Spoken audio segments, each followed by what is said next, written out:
All right. Sharon, you're muted. Yeah. Okay. So this is Bob Paden with the Growth Coach. Thanks for joining me today. As Clayton said, we're going to talk a little bit about what I will call marketing and how to use marketing to increase customer spend. And we're going to start off with a little bit of, let me get this set here. Make sure I got it. Can you see that screen? Let's ask that first. Yep, everybody good? Okay. Oh, it's weird having everybody's face on here. All right. So I'm Bob Paden with the Growth Coach, as you probably already know. And I guide humble and hungry business owners who don't really have a plan through a transition to the next level. Okay. But today, what we're going to talk about is marketing.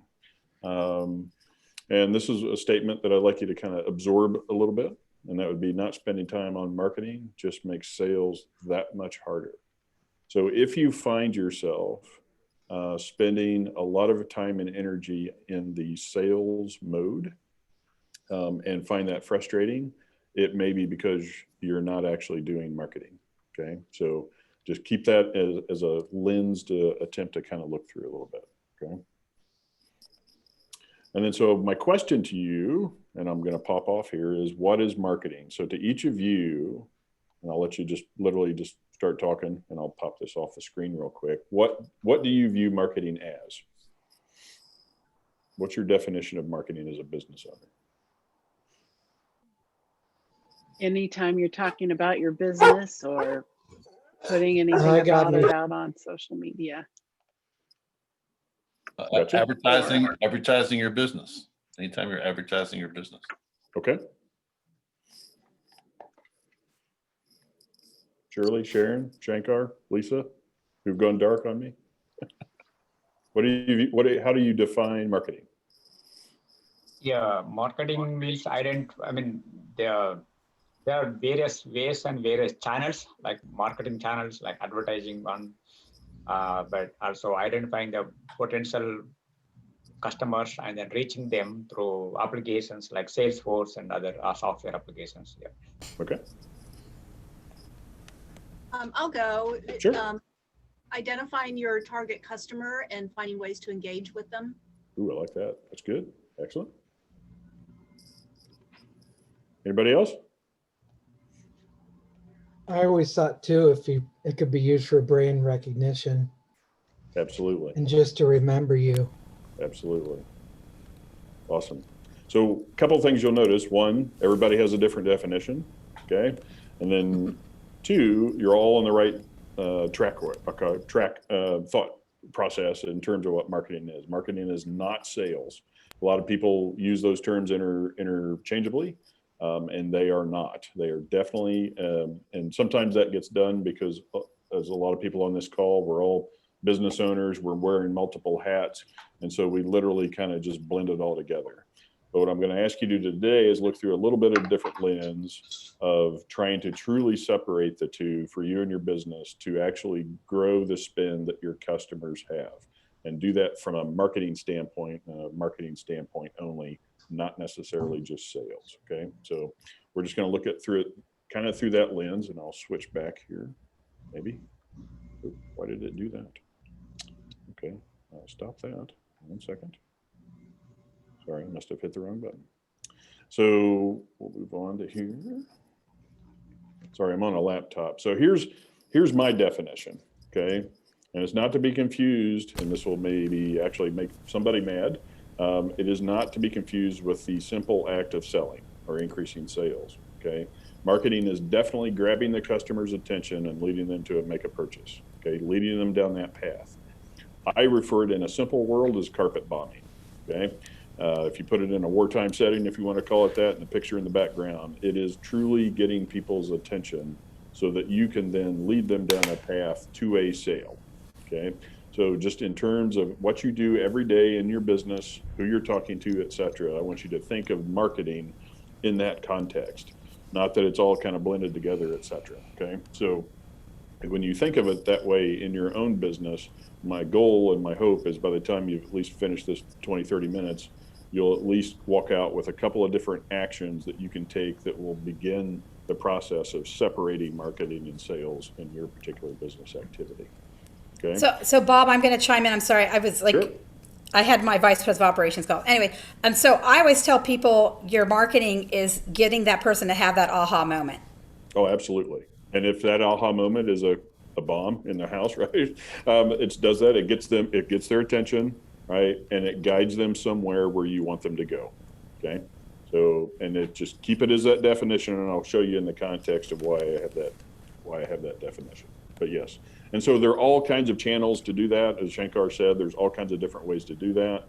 But just in terms of when you're sitting down today thinking about how do I reach a new customer, or in this case, and I'll also argue your existing customers, I want you to think of it as a separate activity, separate thing to focus on. So everybody knows a sales funnel, right? We all have sales funnels. We start with awareness and lead generation, whether that's on email or phone calls or LinkedIn or whatever, it doesn't matter. Google My Business, all those kind of things, right? And then you're working them down that funnel through interest. Do they have an interest in the problem that you're solving? Do they have an interest in your product or your service, etc.? People then start to consider things. Do I go with you? Do I go with someone else? Right? And then they really start getting intentional and evaluating. Maybe they'll make a decision. You have, I'll call it on the disc scale, you got the C's that really want to, they want 13 quotes when they, get the roof done. Or you may have someone else on the other end of the scale that as long as you solve their problem and you're right there and there, they'll make the decision and move forward. In the end, all that marketing activity, lead generation, nurturing, considering, evaluation is marketing. All that top part of that funnel is really marketing. Sales happens when you convert that person that is ready and is evaluated and all those kind of things. You're converting them into an actual sale. Okay? Now, salespeople don't like hearing that sometimes because it offends salespeople. Marketing does all the heavy lifting. But if you find yourself frustrated by the inability to convert, I would argue that you need to take a look at and consider that it may be because you're not doing enough marketing on the front end to make the sale and the conversion on the back end a lot quicker and easier. Okay, so just hold that thought, and we'll talk about it. And so there's kind of three basic questions I'd like you to kind of consider and think about. One is, how are you leveraging marketing to increase customer spend?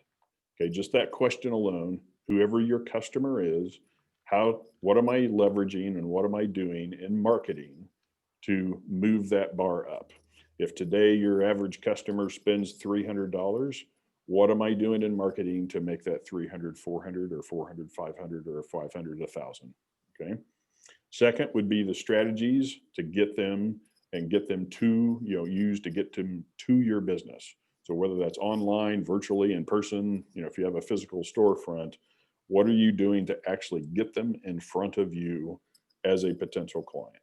Okay. So that's definitely different than the first. And then the third is, once you do have them, how do you actually encourage them to spend more? Okay. So it's great that you got a customer, everybody does the yaha and woo, it's good. There's nothing wrong with that. Absolutely. Now the question is, over time, how do you keep that customer spending?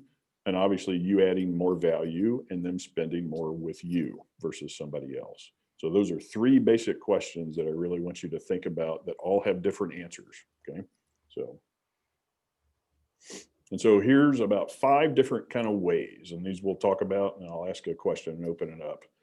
So one is obviously staying in touch, and the follow-up boss. I love Bethany, as by the way. So just if you haven't used Bethany in association with your CRM system and following up with your customer base or your prospective customer base, following up and staying in contact, staying top of mind, irregardless, is important. It just has to be.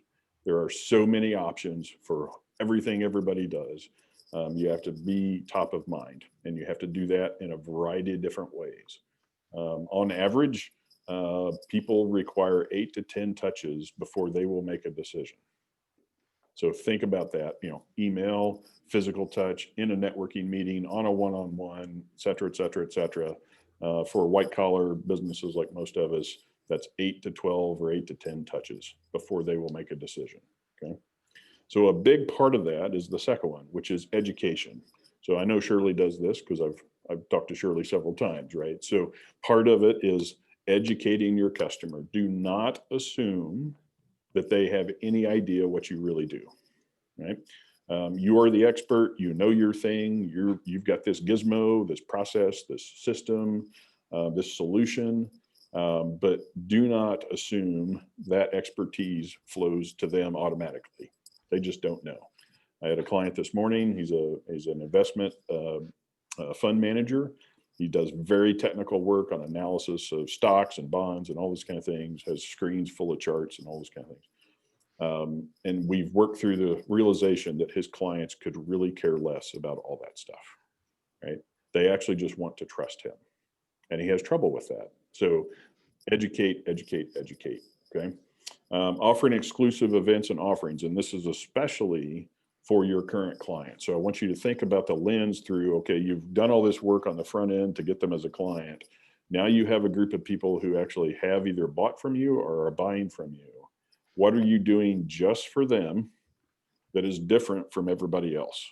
So you've got them in your hopper, right? What else can you do to make it easier and incentivize them to continue to buy from you? So whether that's exclusive offerings, events, special deals, discounts on future things, etc. Once you have them there, try and keep them there. Okay. Fourth, optimal buying experience. So what I say, and every one of you has a different type of business.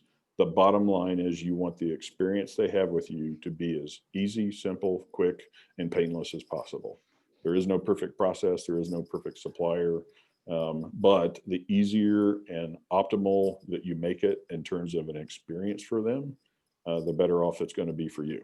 So just think about even the ones that are early in your hopper, what does it feel like to be them when they're interfacing with you? And I think Sharon mentioned it, a client can't even find them online. Well, good luck, right? So not helping your business. So once they do find you, then what is the next step for them and how easy is it for them to do that? And then finally is, are you actually marketing from a strategy standpoint? Are you marketing yourself as a commodity? Okay, and this, it can come across in pricing and the service you have and those kind of things. Think about, when you look at how you market yourself and your business, is your marketing language, is the tone, is what you're saying truly a commodity? Or are you marketing something that is different than everybody else? And that leads me, and so just with that as an example, anybody have an example of something where they either think they do really well or something that they may know that they really don't do too well in those 5 categories?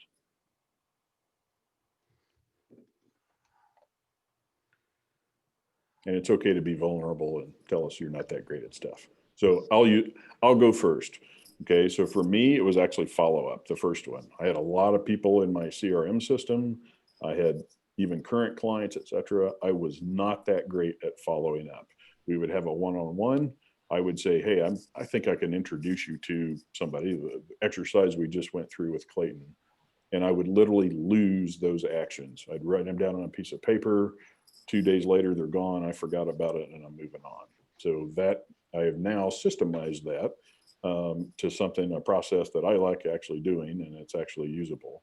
So that was one for me that I've worked on for the last 3.5 months with Bethany to improve greatly. So I'm Clayton? the same as far as stay in touch, is that I go to write an email or something, or I get interrupted and I forget to hit send and it sits there. Sure. And so when I'm going through my emails on Friday, I'm like, oh my God, how did I do that? How did I miss that? Yep. Do that all the time, or did. For sure. Clayton, you had one? So H7 I think is a little different, but still I can see some of these 5 things in there. If I had to be vulnerable, I would say that would be educate. That we're not so great at it. We've tried, we've attempted it, but I'm just going to say, I would say it's educate. And I would even be vulnerable to say, hey, we have new members on this call. which one do you think we could improve? So, Oh, great question. yeah. And that's always, and that's, I'll call it that, honestly, it's a sign of a mature business owner that has honestly the guts to ask their customers that question. That is actually one of the many keys to unlock a deeper relationship with a client. Ask him what you're not actually fulfilling. Yeah. And you might be surprised what comes out, right? Actually, I've I'm experienced sorry. that in B2B a B2B program was formed because of it. That's right. Sharon, was that you? Yes, it was. I mean, I would say one of our biggest things that we've recently just actually started doing, meaning like literally this week, is the optimal buying experience. And so one of the things that, we know we're building out a ton of stuff for our clients. And so what we've started doing now, just so that they know where we are in the build out process of their Google page, we've actually created a Google My Business checklist. And so as we build out their services and we've send them to them for them to read through and approve them to put up, we have like an Excel sheet now that we've created every piece of the page and said, this is up, this is done, or this is created, it's in for review for the client. And at any point in time, they can go out to their Google, our shared Google Drive now and see every step we make. We check it and we date it. And we've never had that process in place before. And it's been something with my new VP of operations that we brought in that we've had a conversation about. We need some way for the clients to be able to follow along what we do. Absolutely. And that does two things. One, it helps your own team. Two, it helps the client from calling you all the time, asking what's in the world's going on. Yeah. Yeah. And even like our monthly now, when we, every week when we check their page, we date that we checked their page. And if we did anything at all to it, we mark what we did. Might be replying for reviews or whatever, posting for the client. So they constantly can go out there and see every touch point we have on their page now. I like it. I like it a lot. Yeah. So think about that in the concept of every one of your businesses is different. But every one of you has a client that's asking you for status, what they're doing, when do I get it, when does it come out, et cetera. What's next? In my business, as an example, actually, taking notes from a meeting I had this morning and sending those out by tomorrow as an example so that they don't have to think about it all themselves, and then resending it to them in between sessions as an example, as a reminder. All good, right? All touch points. Great stuff. All right, so that leads to what I call the unique selling proposition. And this is something, obviously, Clayton works on with each of you every day. Every time we go to an A7, we're doing this, right? And I'll call it can be your 30-second commercial. It can be a lot of different things. But either way, for you as a business, one of the most important things to increase spend via marketing is telling people what you do and how you do it and why you do it and who you do it for, right? All those kind of things, okay? So, and this is something that once you start this process, I would ask you to never stop doing it, okay? Keep working it, hone it, revise it, talk to your customer about it, talk to new people about it. Does it resonate? Does it not resonate? Does this sound good? Does this make sense to you? I've been literally, I've got a franchise that has a brand, and I've got my own unique selling proposition that I've had to work on for a year now, right? And do I feel better about it than I did a year ago? Absolutely. Is it where I want it to be? Of course not. So just keep working it. And so there's a couple of things that, as examples, in terms of pricing from your customer, use these two as an example. FedEx, where it absolutely positively has to be there overnight, versus U.S. Postal Service. One charges a little more, a premium price, but they make, and who they are, what they stand for. When you just say FedEx, you know exactly what you're going to get. You say the U.S. Postal Service, not so sure, right? So use that as an example. Here's another favorite, okay? Death Wish Coffee, the world's strongest coffee, okay? Bold claim, not too easily to forget. Love the logo, love the whole thing, the feel of the thing. If you really like strong coffee, this is it. $20 a bag. I can go buy coffee for $7, right? And probably 3 times as much volume, okay? So here they are selling coffee that probably cost the exact same thing to make, right? Guarantee you higher margins only because they're bold enough to make a claim and they've picked a lane and it's unique and different. And I actually know somebody that drinks it. Okay, there you go. Oh, that's awesome. Woo! That's Yeah. cool. I'm not that brave, so I like coffee, but I'm not sure I'd let brave, but either way. The Thompson Group, if anybody knows the Thompson Group Insurance Company based out of Muncie, Indiana and Denver, Colorado, he's one of my favorites. He is a modern day hippie. He's one of my referral partners. They have what I call the hippie bus, the whole love everybody, all those kind of things, peace, love, etc. That is his mantra, and they wear it. They have tie-dye T-shirts. They have, I call it, they have embraced being absolutely different in the insurance business, and he's grown his business tremendously by doing that. Okay, so if you want to look him up, please go right ahead. Or if you need insurance, he's definitely. So here's another one. I think this is Ella's, right? Virtual events. I loved hers when I looked at a couple H7 members, right? So, we can do, this thing for you. We've got a solution for Zoom fatigue, which everybody has. Hit a button and come here, right? It's unique, it's memorable, and she's memorable if you've ever talked to Ella, for sure. And I think I'm going to use another. So Glimpse Videos, this is one of our guys in Indy, right? Love it. Create a video like a pro. I'm a customer. It produces internet videos, and if I can do it, you can do it, right? And it's a great line, right? Just create a video like a pro, and you do that for $50 a month. So think about that. Clayton, gonna pick on him. Okay, Clayton. So I like Clayton's a lot. Connect, serve, and ask.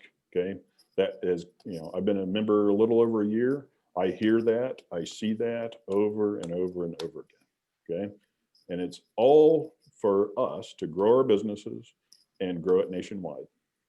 Plain and simple. To me, that's a unique value selling proposition. And as long as it comes across in your branding, it comes across in what you say, when people talk about it, those three things kind of get hit on almost every time. Okay, so well done. I do hear people saying, I connect, serve, and ask them. There you I go. hear them saying it. It's so awesome. That's a brand. That is, you're known for that brand. That is fantastic. Yeah. Okay. So each of our businesses, this is, back to whatever channel it is. If it's even, and I'll pick on a couple of people on this call, even your title on this call ought to have your business name in it. Sharon, if I didn't know you, even, I wouldn't know what you do, right? I got points for that one. Yay. I mean, so everywhere you go, right? So just think about your brand, what message you want to get across, what makes you unique and different. And it doesn't have to be obtrusive, right? I don't have to have a growth coach logo, which happens to be on my shirt. I don't need the big thing in the background, all those kind of things. That's fine. But also remember that your background and how every person you touch is looking at you through the lens of a business owner, right? So always think about it. And that's what marketing is. And that's where I talk about carpet bombing. It's literally the messages you're sending, and does that message move them towards a potential sale? So little quick checklist, and I'll end here. So one, does it have a little bit of a wow factor? Can you remember it? Do you remember it, right? Death Wish coffee, I probably won't forget, even though I'll never have any, right? Is your value proposition easy to understand? Engineering companies, IT companies, and some others, lawyers, for example, have real trouble with this. So it has to be easily understood. You have to boil it down to a couple of basic nuts, okay? Does it highlight your credibility in any way? Just somewhere along the way, you're selling something, why should I listen? And does it differentiate your company from every other company that you're competing against? Or do you do something so unique that you have no competition? Although I don't believe that too much. Okay? You don't want that either. You don't want that. So I hope that, and Clayton, I'm assuming we'll send this pack out or whatever, but we can. So we'll make that happen. So, but I just want you to really kind of, the takeaway I want you to think about is literally for your specific business, which all of you are different on this call. Marketing is still marketing. It's going to look different and smell different for each of you. And I'll pick on Mike Post. He's not on the call right at the moment, but you don't forget Mike, right? You know exactly what he is. You know exactly what he does. He's memorable, etc. Some people may find him obnoxious, just like my Thompson insurance group. Some people just don't get into that. It's okay. But I'll tell you, they don't forget him, right? So, always just think about in terms of every interaction you're having, whether it's your print, your email, this call, that call, doesn't matter. Consistent message, branding, what do you want them to walk away with? Okay. So with that, I'll open it up. Questions, comments, anything you're struggling with that kind of fits into that box we can talk about today. I'll open the floor. Some of us have businesses that have to do multiple things. Yes. I have a B2C component, I have a B2B component, there's a recruiting thing, there's several different things. And when I hear from other people, they with similar issues, they always go, well, my commercial, I want to talk about 8 different things on my commercial because we do 8 different things. I said, well, no, you almost got to pick your favorite baby. Yes. How do you try to reconcile that? Recommendation is one, define all of what those are. If you have 8, that's a lot, but still that's fine. There's 2 ways. One is pick your time and place. So depending on the audience that you're projecting to, it may be great to project on an email to someone that you have 8 different services, right? If you can boil it down and make it snappy. If you're walking into a room full of lawyers or a room full of bankers, somebody, a lawyer is probably not a good example for Eric, but, a room full of beauticians, which one of those would resonate the most? So that's what I was told. It's like, so if you're in a B2B business, then you want to concentrate more on a business to business. Of course. Profile. Correct. But then if you're in any other meeting, it's not specified as a B2B, then that's when you want to use your B2C pitch. And that's 2 categories, but even obviously within B2B or B2C, there's probably 2 or 3 or 4 different categories, even within those. Even within those. Correct. And so the way I also view it is a bullseye. So think of it, your whole business is a bullseye, and you have some really core things, and then you have some ancillary things. So focus on the core. There's nothing wrong. Eventually, once people know who you are and you tell them that oh, by the way, I also have this available, that's fine. But, I always recommend leading with the core service that you offer. The fear is always that I didn't tell them I do that. Didn't tell them I do that. And so they're not going to know. So I got to throw up everything and then hope something sticks.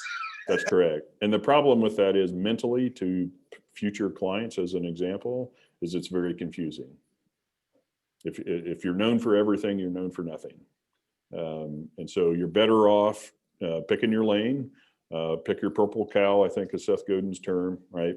All the other things will come with it in time, but stick to your core. And so would you stick to, like, say for 1 month, stick to that same story, that same ask? Sure. And then maybe the next month change it to a different one, or every 2 weeks or something. And this is what I'll call a broader marketing strategy overall, is you can do it by time, you could do it by segment, you could do it by types of group, all those kind of things. So yeah, that's where the strategy of marketing comes in. And those messages, and obviously for you as an example, you got to switch hats because it's just you. But you may have, if your business grows and you have 2 or 3 people marketing or selling for you, you may have specific that he focuses on B2B, he focuses on B2C, and somebody else is the, general open whatever, category. So yeah, I mean, it's just the biggest thing I would recommend is just literally thinking about it. Spend time thinking about your product or service. And even if it's splitting it up into B2C and B2B, that in itself, you will notice a difference, even if you go that far.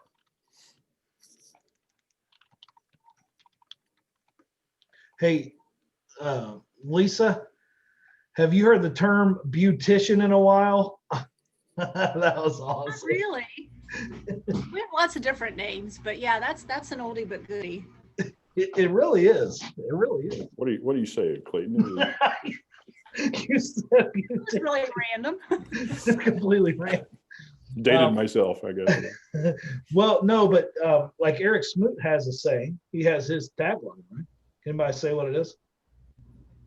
I am your legal shield. There you go. And he's known by that as well. That's correct. And so and a great example, the more you say it, the more people will remember it. The more people remember it, they remember, right? If they don't, and you're switching it every month, so kind of surely as a warning, if you're switching it every month, that may get confusing. And then they're like, well, what happened to month 1? You know, I'm on month 6. So it is picking your lane a little bit. Right? Well, for me, it was changing the story, but keeping the tagline. Absolutely. Oh, stories are awesome. I didn't have time to talk about stories today, but you know, the things that even Clayton we did today, right? Telling people stories is marketing, right? It just is. It puts them in somebody else's shoes that now puts context around it and all those kind of things. So. You know, it's funny that you say that because we have a tagline that my sales reps use all the time, and I hardly ever say it when I'm on calls, and that says, you only get one chance to make a good first impression on Google. There you go. So thanks, I'm going to remember that now. There you go. So my recommendation is, now that you've write that down, right? Now look at everything that you touch your customer with. Every brochure, every email, every on your website, every time that someone's finishing a phone call or starting a phone call, over and over and over and over. So keep in mind is do health different. Sure. I'm not going to tell you what the answer is because it's different for everybody. So something like that. Absolutely. Include that every time. Absolutely. Because again, think of FedEx, think of Geico, think of, everybody's watched the commercials on TV that you already know what the line's going to be at the end, right? So awesome. Any other questions? If not, what time is it? Oh, I did pretty good. 1:34. Yeah, pretty good time. Hey, Justin, did you get my email? He's muted. Something's flashing in front of him, I can tell. Who said that? I did. I sent you an email. Check your junk file. Oh, okay. When did you send it? About maybe 20 minutes ago, maybe. Oh, okay. If I was on this meeting, I don't check email. Good for you. Yeah, unlike where Eric was. Yeah. Multitasking. Well, awesome. I appreciate you taking the time and energy and thought space to do it. But I mean, obviously, one of the things both myself and the growth coach across the United States does is we do just take and drive owners to take time to think. And we don't spend a lot of time thinking sometimes.